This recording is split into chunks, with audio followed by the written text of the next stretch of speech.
afternoon and welcome back to Gulfstream Park. Thank you for joining us here on this Wednesday morning on Gulfstream today. I'm Gabby Gaudette, joined by Acacia Courtney, and well, it feels like we were just here, and actually we were on Monday evening, of course, the Pegasus Post Draw. We were just here, and it was a great afternoon, or I guess later in the day, for the Pegasus Post Draw. As you mentioned, it happened right here at Frankie's Sports Bar, and we got to hear from several of the connections, but a bit of drama at the draw, if you will, as the two top dogs, Arrogate and California Chrome, will be bookending the field. Arrogate to the rail and California Chrome all the way to the outside in post 12. And it was funny to be there because it was almost like a gasp when California Chrome, he was the last pill to be pulled, and he did draw that outermost post position in post 12. And, you know, Art Sherman, Alan Sherman just being tremendous sports, and it just kind of exposes their whole persona, their professionalism, how you cannot do anything about a post draw. I mean, you have no say over it. So all you can do is just prepare your horse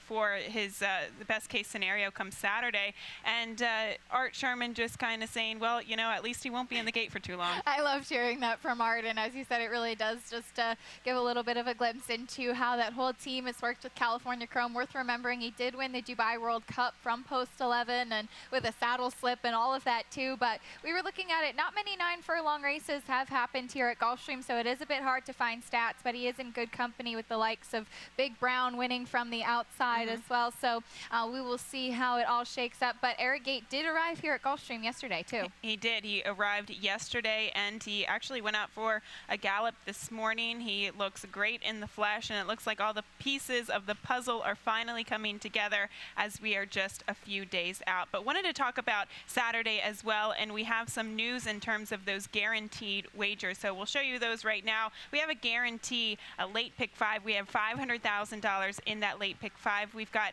$1 million guarantee in the late pick 4, and of course the ever popular 20-cent Rainbow 6. We've got a guarantee pool of $300,000 in that. Expect these to be heavily bet. We've got a tremendous card on Saturday. Just take a peek at the field sizes on Saturday and you will be in awe. They are. I got this stack of PPs and was looking through them, and we picked them up on Monday and started looking through big fields, competitive fields, the undercard, as well as the Pegasus. Pegasus, of course, will be race 12 of 12 on Saturday, but every other race that day is strong and some really great betting races, so very exciting. You better get your handicapping hats on. It was kind of like the never-ending story. You just flip through pages after page, and you still get to finally the Pegasus World Cup. But the Poseidon actually came up to be a really contentious race too. That is also 9 furlongs on the main track. So now we get to today's card, and wanted to mention some of our featured wagers today. We'll show you our wagering menu, and we start things off in today's opener with that rolling super high 5. The carryover $3,600 in that, and of course the rolling super high 5 takes place in every race of 7 or more betting interest. Race 1 also kicks off the 50-cent early pick 5. Acacia will have a ticket for that, as well as a late pick 5. The Rainbow 6 starts in the 6th race today on this 11 race program. Don't forget, we've got 11 races today, tomorrow, and Friday to kind of preface our big program on Saturday. Carryover in the Rainbow 6, $107,000, and race 7, of course, kicks off the 50-cent late pick 5. We are fast, firm, 11 races, 12:35 p.m. post, so let's get straight to it. Acacia, how did you construct your early pick 5 ticket? All right, we'll take a look at my ticket, and I tried paring it down a bit, could not find a single in either pick 5 today. It is, I think, some pretty wide open races, so I'm using 3 horses to start it off. 2 deep in the next with Artie's Bourbon Girl and Flash Jack, and then 2 in the 3rd as well. Going 3 deep in the 4th, I used both Dale Romans runners as well as Heliodoro for Nick Zito, and then 3 deep to cap it off, $54 for me. I like it. And we started off with today's opener. Once again, super high 5 wagering available with that carryover. 7.5 furlongs on the turf for this open $16,000 race. And Acacia, how did you see this one playing out? Well, we're kind of all over, but we do have the same 4 horses, and I almost did go 4 deep in here, but I did land on Thinking of Mom. Now, David Brownlee, perhaps not the most high percentage barn, but this horse is first off the claim. She overcame everything to be much the best last time out, drawing post 11 of 11 at the 7.5 furlongs, and it's very short going into the first turn at that distance. She still managed to pull away and win by 2. I like that Paco Lopez stays with the claim. I do think that he fits her very well, and she makes a lateral move at this level. I do think that she's got the kind of back performances to warrant a little bit of respect, but the fact of her, or maybe the chances of her working out back-to-back trips, especially with a new barn, I thought made her a little bit vulnerable in here. So the 2 on a star was who I preferred for Carlo Vaccarezza, and yes, she might just not be good enough. She did face open $8,000 across town at Gulfstream Park West, and she won that race, but she had some sneaky trouble at the 5/8 race here at Gulfstream, and I do think that she's a better 2-turn horse. Last time out, if you go back and watch the replay, going into the first turn, Amicio Jaramillo had this horse under an absolute stranglehold, and she's a horse that wants to be more forwardly placed. She's not a closer like that. So she did look like she was making up a lot of ground late. Didn't have the opportunity to do so, actually had to steady a few strides before the wire. So I preferred her. Now Tyler Gaffalione back in the saddle. He was aboard for her most recent score. He was, and I think that that's a good jockey change. She did have some late rally last time as well. I do think it's worth mentioning the horse that you have in second, and that's the 6, Who's That Chick, because I really wanted to go deeper in my pick 5 to include this horse. Now, she's 20-1 on the morning line. I do not think you're going to get 20-1 on this horse. It's a huge jockey change to Luis Saez from an apprentice. 2 starts back, yes, she did win against that $8,000 company, kind of the same sort of move as On a Star. That was across town at Gulfstream Park West. But she has some nice back class, and she has some speed as well.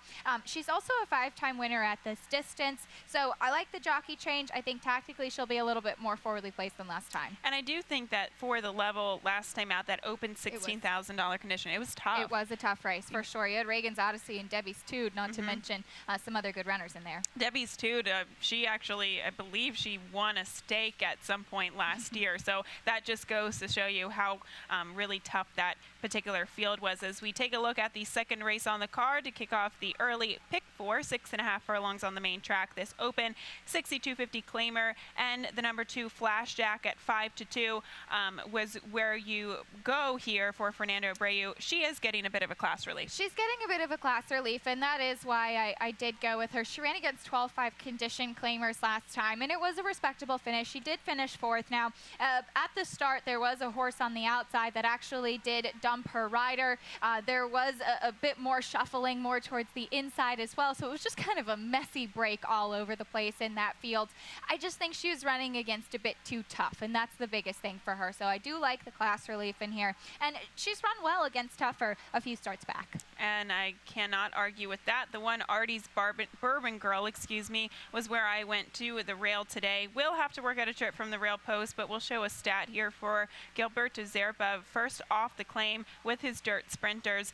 Pretty decent sample size, but he's still 36% and a positive ROI, 61% in the money. And I just like the fact that she has faced open competition in her past 2 starts, and she's actually done okay. I do think that the slight cutback in distance will help her. Yes, she was the beaten favorite last time out. And there are some question marks, but generally speaking, the barn does really well with kind of these lower level claimers on the main track. They do, and she's definitely one to respect. I had her in second for all those reasons. Like to see Amicio Jaramillo back aboard, but she was the heavy favorite last time at 5 cents to the dollar. It was a 5-horse field. She just, plain and simple, did not show up.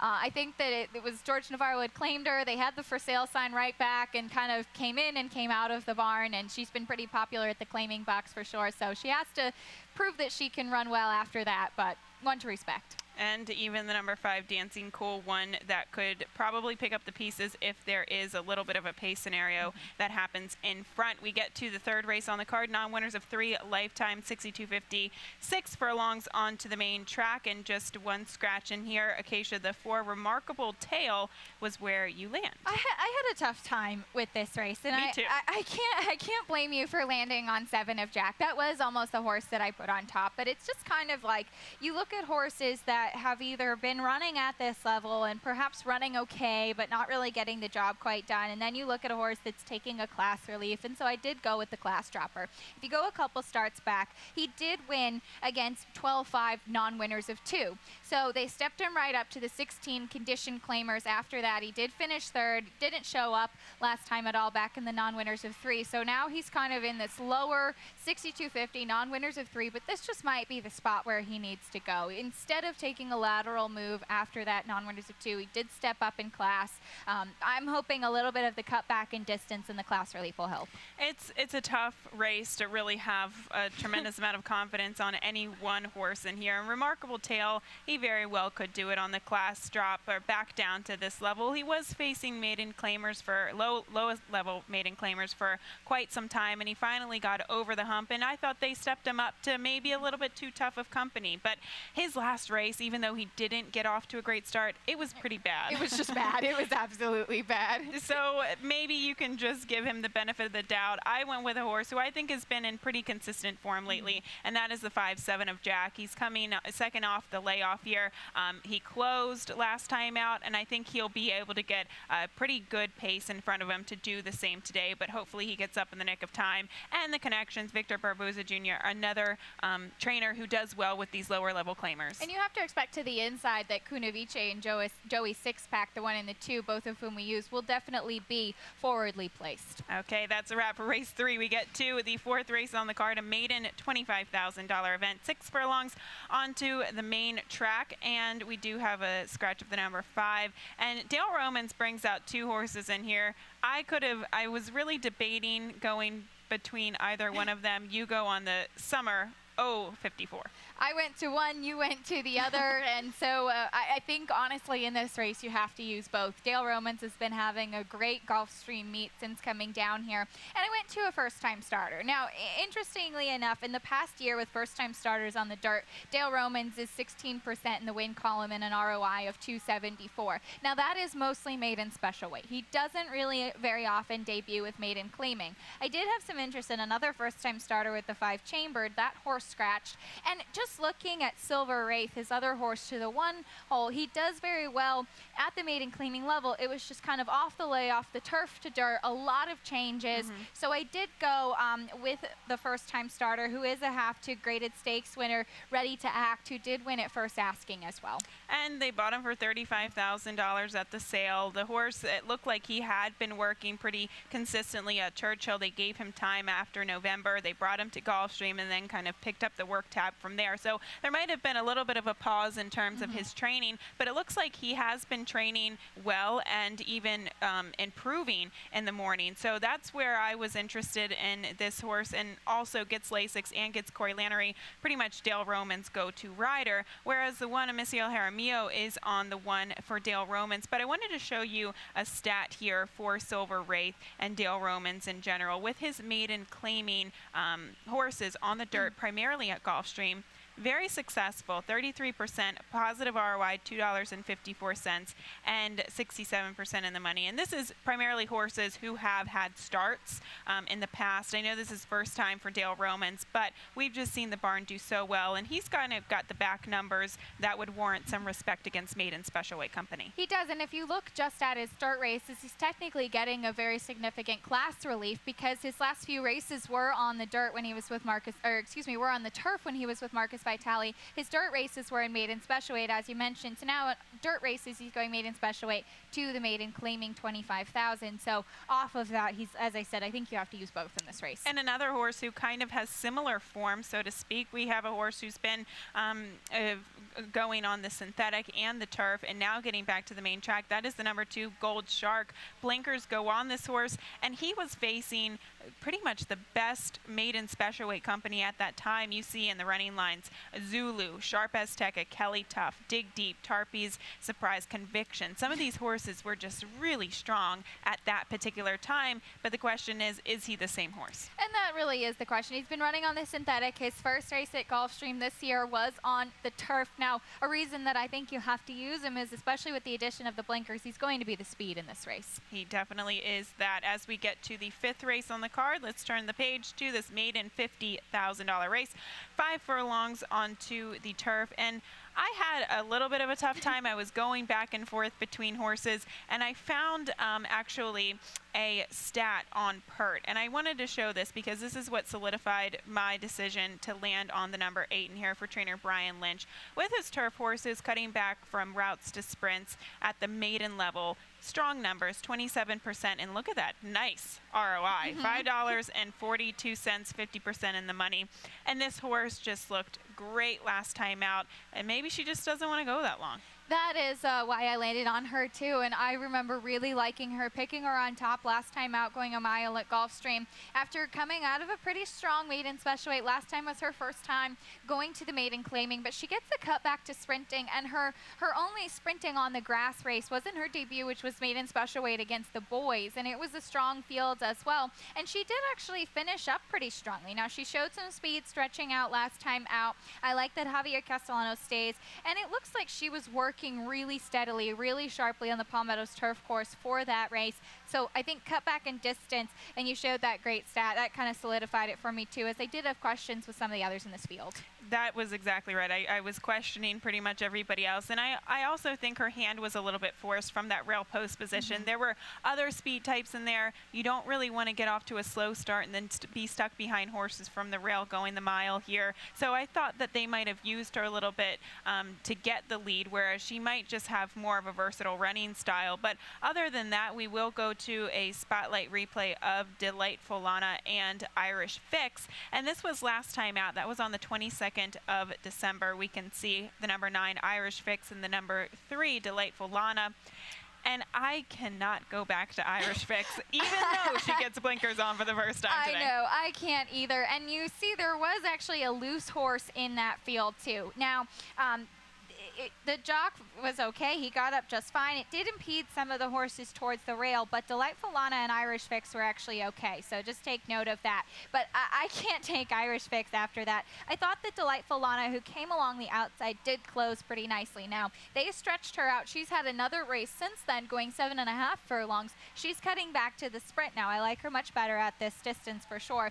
Irish Fix gets the blinkers on, as you said, and it just seemed like in her last few starts, you try so hard to make excuses for her. A couple starts back, it says eliminated at the quarter pole, which is exactly right. She was literally just eliminated and pushed way out of the race. Then she got brushed around a little bit in the next one and was still pretty game, and then she comes back and then she just runs okay to be third, and you see on paper it looks like she's the horse to beat, but I do have a tough time putting her on top. She met the other horse Tiuna, I believe was a winner's name.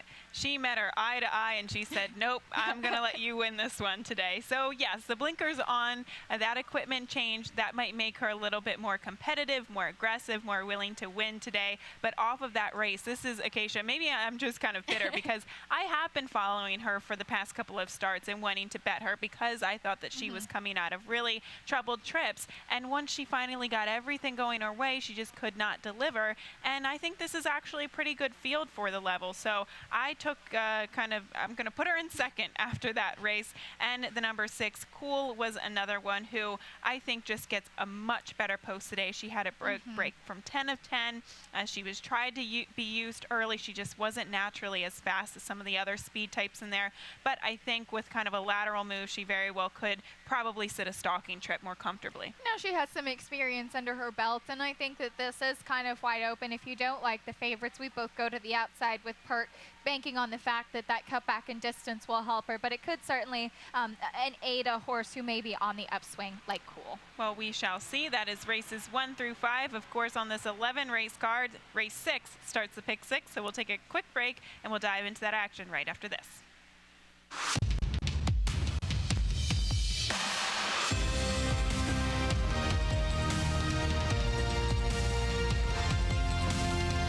In the thrill of victory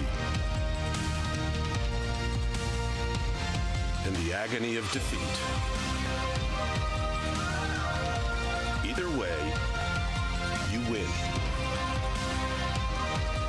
Have a stake in the race with ExpressBet. January 28th at Gulfstream Park, an icon takes flight. The world's richest thoroughbred horse race. 12 of the sport's finest horses. One race. $1,000 on the line. Watch, wager, witness. Go to PegasusWorldCup.com for more. Welcome back to Gulfstream today. Gabby Gaudette joined by Acacia Courtney, and race 6 kicks off the 20-cent Rainbow Six.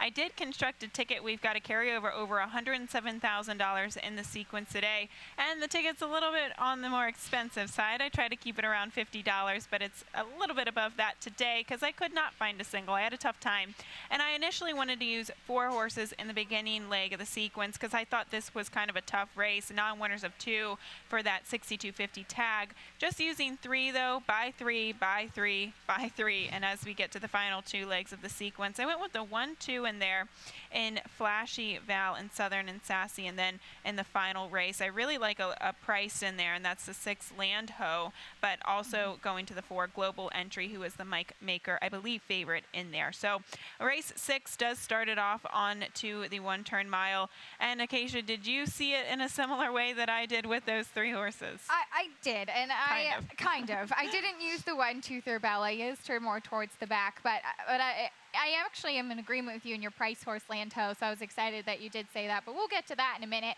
The horse that I did use on top in here was Starship Impulse, and we'll go back and show her last race from January 5th, where she was beaten by Justin Eck. You see she's the number 6 that day as well.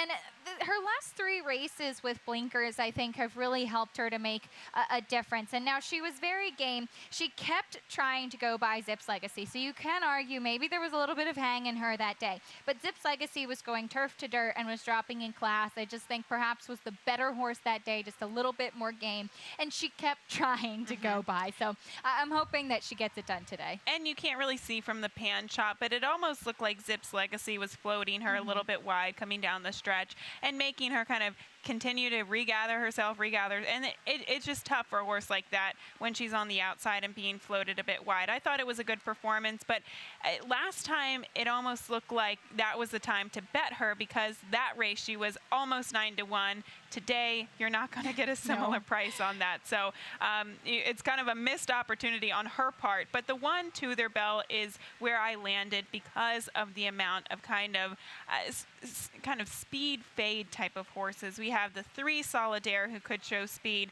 the 4 Bellamy Torch. There are just some other horses in here that could kind of be a contended pace on the front end.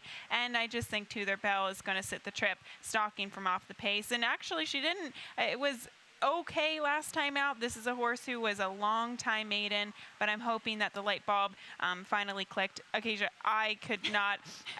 This is a tough race to start off the pick 6. It is, and I like your tactic. You do need to have some more coverage in this race, and we've mentioned this before. I mean, sometimes these lower level non-winners of 2 claiming races are the toughest to really solidify because these horses have often faced each other before or just have similar running styles, and To Their Bell certainly could sit the trip. She did take a while to break her maiden, and maybe now that she's going to be able to go through those conditions a little bit faster. But you mentioned the 4 Bellamy Torch, who is first off the claim.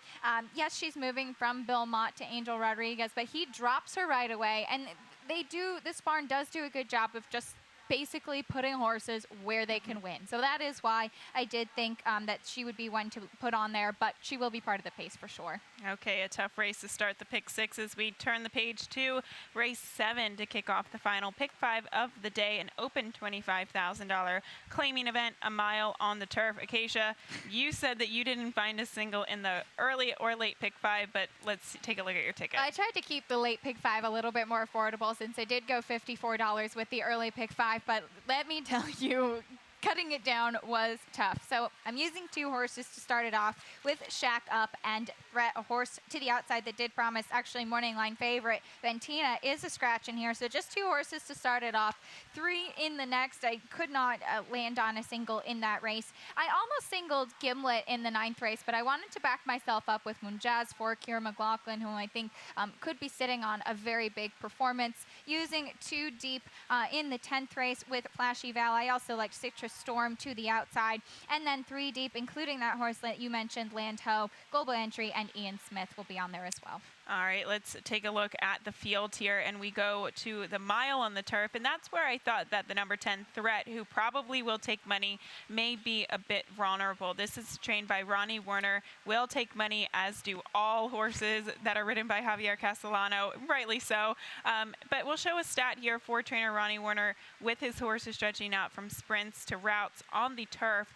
And a low stat here, 5 for 41, 12% negative ROI, and only even 29% in the money. And a lot of the time, I say this because we see a lot of proven turf sprinters stretching out to either 7.5 or the mile, and 5 furlongs is a specialist distance. If they're good at that, they're probably not good at 2 turns. So that's where I thought that this horse might be vulnerable, but he could easily wire the field. Absolutely, and we'll go back and show her most recent start, because I did think that it was actually a sneaky good performance, and she was keeping some good company. We'll show the break. She was the number 7 that day, got bumped at the start and knocked off stride. And why I did like this horse is because she's overcome a lot of things already. She made up some ground, kicked in very late. We'll show the stretch and see she's way back there. Now you can just argue she is just a closing sprinter, but we'll see her closing at Gulfstream Park West, which is no easy feat. But in her debut even, she sat closer to the pace. She broke from post 11 of 11 at 5 furlongs. She did have to be used a bit early,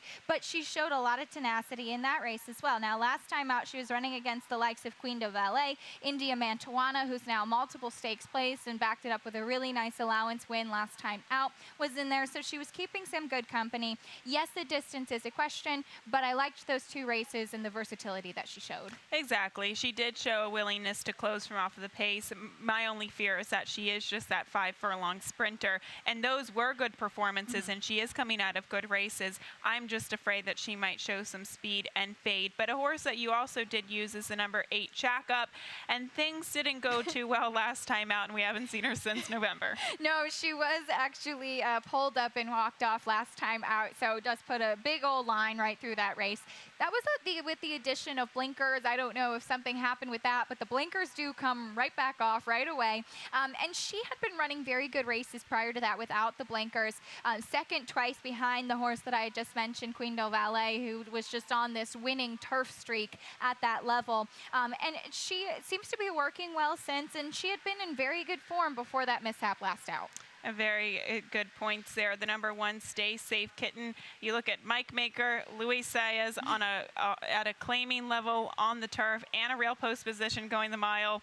That did it for me with Stay Safe Kitten. And actually, it's funny, we talked about this before. Horses who just broke their maiden coming back and facing winners for the first time, whether it be on the dirt or the turf, it's not always a successful angle or statistic for Mike Maker, but it's more consistent than other angles in here. I did a lot of stat research, and honestly, Mark Casse with his horses coming off that type of layoff, going a distance of ground on the turf, only 13% negative ROI, and Threat with those stats we just showed.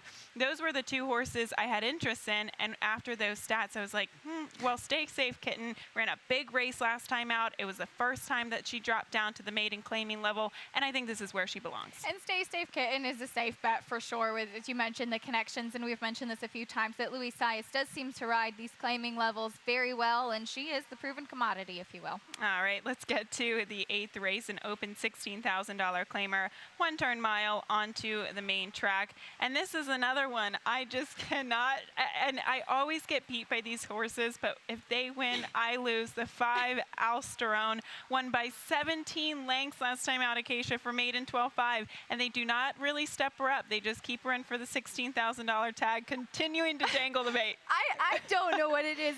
Maybe she's not fun around the barn or something. Maybe they don't like her. I'm not quite sure what it is, but there was this weird drop last time out because she ran actually okay. She ran behind Savannah Bell. Budget Cook came back to win. Again, it was, I think, a very competitive maiden $50,000 race at Churchill Downs going the mile. She finished 3rd. They come back. All of a sudden, she's in for 12.5, and now she wins by 17, and she's back for 16,000. You just don't really know what to do with it.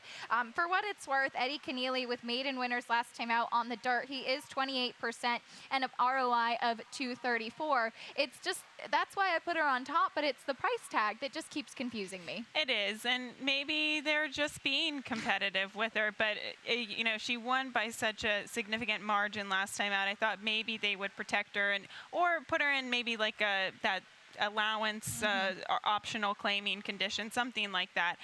But she's definitely the horse to beat, in my opinion, off of that last race. And she's not facing any heavy hitters in here, so I can't disrespect her too much because she very well could win once again today. But the 9 Bella's Legacy, I thought, was a viable alternative for Louis Duco. This horse did break her maiden by a solid 6 lengths, 2 starts back, and that was her last time on a fast main track. She ran okay last time in the slop. I thought she ran second kind of by default, not that she necessarily liked the track conditions that day. I think she's just a better horse with experience and added distance. And her maiden win was her first start with the blinkers as well, so that may have woken her up a bit, and she was kind of worked up in the gate last time out, just wide as well. I don't think it was from start to finish her strongest trip. You mentioned, I agree. I don't think that she loves the surface, but she's sitting on a good prep race, if you will, for this. And I thought it went between those two with whatever else you have left in this field. Well, that's where we both went between those 2 horses, whether it be the 5 or the 9. Flip-flop those exactas as we get to race 9 on the card. 7.5 furlongs on the turf for this very nice allowance race. And, of course, we do have the likes of the number 2 Gimlet. We'll go back and take a look at this horse's performance last time out in the Tropical Park Derby, and I thought a huge performance considering the trip that he had to overcome. He was very wide in this race, was off screen, and then we'll come back onto your screen in the stretch. And so keep your eyes out for the number 6 because he just disappears and then just keeps coming. And he ends up finishing 4th. I don't know if he's necessarily going to be a horse that's closer to the pace, but you see he's out in the center of the track, really. And maybe there were some horses to his inside that were just kind of stopping. You can be, I guess, a little bit more suspicious of that, but he won first off of about a 7-month layup, won by 5 3/4 lengths, going a mile at Gulfstream Park West. They put him into the stakes competition last time, and he had that wide treble trip. He's now 3rd off the layoff for Todd Pletcher, and he cuts back in distance a bit as well to the 7.5 furlongs. So he will have to try and work out a better trip that's not so wide. Well, he does actually have tactical speed when he breaks well and when he gets himself into the game and doesn't have to go about 20 wide in the final turn. So, he just lost so much ground in the Tropical Park Derby. And unfortunately, that was a race that you just needed to have some tactical speed. And the winner of the race, Giant Run, I remember it because I loved Giant Run that day just because of his running style. He couldn't have gotten a better trip. There were 3 horses in front of him dueling. He sat in the pocket just behind him, and then the pace collapsed in front of him, and he inherited the lead, and he won. Not saying that he was the best horse that day. He just got the best trip, and Gimlet did not. So he could definitely move forward off of that one. But overall, I think that there's going to be a pretty decent pace in here, and Moonjaz was one that caught my interest here. He made a huge move early last time out and then kind of flattened out. I thought he made maybe a little bit of a premature move, but it just proved how strong that race was as we saw Bala Rocks come back to win. He did. He went in a $100,000 allowance optional claiming race against some really, really impressive graded stakes place horses. He got a 94 Beyer speed figure for that race as well, so really turned into a nice runner for Bill Mott. So absolutely no shame in finishing behind him. Jose Lezcano will climb in the saddle today, and he'll get a bit less distance, too. He'll cut back to the 7.5 furlongs, which is the shortest that he's run in a while. He's been running longer distances, but Jose Lezcano, we know, an excellent turf rider here, and I do agree that he maybe made a little bit of an early move last time, but he seems to be coming in good form. And a horse who loves this distance and has won twice at this distance before is the number 10, Luck of the Kitten. And unfortunately, does draw that outermost post position, but I think he's got enough early speed to get himself into a ground-saving trip going into the turn. And this is a horse who looks like he is starting to round back into the form that he was in as a 3-year-old. Yes, and he went over and ran in the Jersey Stakes at Royal Ascot and then took about 15 months off before coming back, but he's got a ton of back class. He's a stakes winner at Santa Anita. He does have that early speed, as you mentioned. His last race was on the Synthetic and Stakes Company, and for what it's worth, Wesley Ward from synthetic to turf is about 22% win with an ROI of 244. So he does know how to get horses horse ready with this kind of move, but you will have to show speed from the outside. Okay, let's get to the 10th race. At kickoff the first half of the late daily double, we have 11 races today. Just a reminder, as we get to this maiden $20,000 claiming event, 5 furlongs onto the turf. And this is another tricky one. Acacia, you can land on a couple different horses. I looked more to the inside, but you go to the 9 Citrus Storm. And I can't blame you for taking the horses on the inside. Flashy Val and Southern and Sassy coming out of the same race. We actually have 5 horses in this field coming out of the same race. I, to be honest, didn't really want any of them on top. So I went with a horse that's a bit of an unknown, and that's the number 9 Citrus Storm. There is a jockey change on this horse. Louise Sias will be in the saddle, and it's a big class dropper for her. She showed some early speed last time out. There were others that were just a lot stronger than her. She was very green, but I thought it was a useful debut race for her. She drops right away to the maiden $20,000 level, so that of course is the question, and she does get the blinkers on. But I think that this barn, if you look just at the bottom, about 29% with maidens making their second career start. Maybe the class relief will help her in here. I don't think she faces any superstars today. And I did find a stat that made me pursue other options in here, just because, and I didn't show it because I don't want to talk anybody off an 8-to-1 shot. That's not fair because you're trying to beat the favorites in here. So I don't want to discourage anybody from doing that, as she will be a price and she gets blinkers on. But John Mateen, the trainer here, with his turf sprinters at the maiden level over the past 5 years, he's 0 for 19. So that, and she gets an outside post position. So those two factors made me want to go more towards the inside. But look, my horse has tried the turf 7 times and she just has not won yet. And that is the 2 Southern and Sassy. But I thought that I saw an improvement from her last time out sprinting at 5 furlongs, and that was only her second start under the new barn in Antonio Sano. So I think that they might have turned her around a little bit. Maybe it was, and that was going back to the turf as well, and you kind of pointed out a reason that I was picking against her. She's a 6-year-old mare. She's 0 for 13. She just hasn't been able to get it done yet, but Antonio Sano, as always, has been going very well. And if you look at that last race, the winner 100-Year Storm came back in a 16,000 non-winners of 2 to kind of run a lackluster fourth, but she was a bet way down in that race. And Flashy Val, the one horse in here, closed well on the outside, while Southern and Sassy was closing well on the inside. So that is definitely something to take into account. I think they're both horses that you have to use. I just kind of wanted to look elsewhere. I cannot blame you for that whatsoever. She could definitely improve. You're looking at a long-time maiden versus one horse who has only 1 start under her belt. It's a little bit more enticing to go to the latter option. We get to the 11th and final race today, a non-winners of 2 lifetime $16,000 tag, 7.5 furlongs, and we'll start off with a replay of the number 2 Ian Smith, trained by Trez Abbott, coming out of a pretty key race. We saw Imperial Warrior come out of that to win next out, and Bingo Kitten, but a very good performance from this horse as well. It was, and that's one of the biggest reasons that I did end up putting him on top. You see, he's the number 8 there that day. Was a bit wide early getting settled into position, and then along the rail heading in the turn and had to alter and go kind of wide. So I thought, having to close on the outside, we did see the top 2 finishers come back and win again. There was no catching Imperial Warrior that day, and Bingo Kitten just kept trying and trying and trying, and then was impressive in that next start for Mike Maker.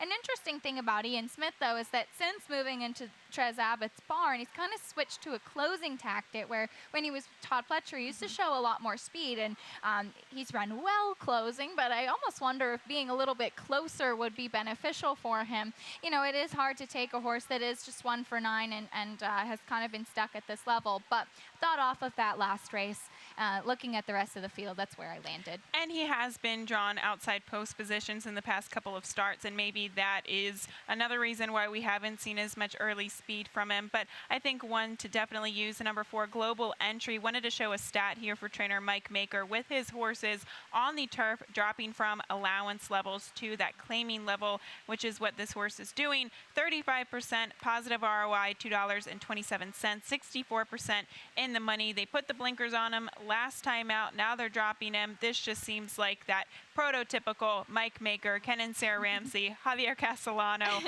tactic that they take to just kind of place horses at the right level. So I think a must use, but a horse that I really liked in here, and 12-1 on the morning line. I hope we get that for this horse, the number 6 Landho.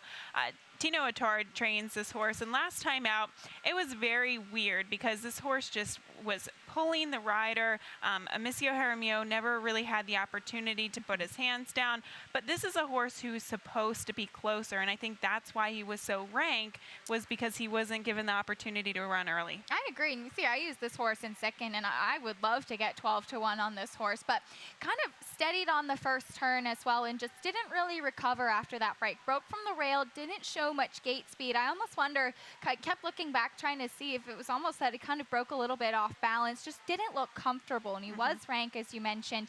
Luis Diaz will be in the saddle today, and we've seen a lot more speed from him. If he didn't have that early part of the race where he was out of his comfort zone, I think he would have finished much stronger. So it's kind of one of those things. Sometimes horses, if they are not where they want to be at the start, they just say, that's it, I'm done after that. Yeah, it doesn't mean that he's a need the lead type of horse. He did break his maiden on the lead at 7 furlongs on the Tapeta up at Woodbine, but I just think he's a horse that has a lot of natural speed, and he's not necessarily a closer. And sometimes after, they're just so headstrong in the beginning, they expend so much early energy, they've got nothing more to give in the latter half of the race. So I did like the 6th Landho at a pretty decent price, but of course having to respect that Mike Maker trainee as well. That is races 1 through 11. I think we did a good job getting through that. We made it through. And a reminder to everybody that Rainbow 6 does start in the 6th race today with a $107,000 carryover, but of course we start things off in the opener. So get to handicapping, get to betting. Best of luck on today's card. Peter Allo will be up next with those scratches and changes.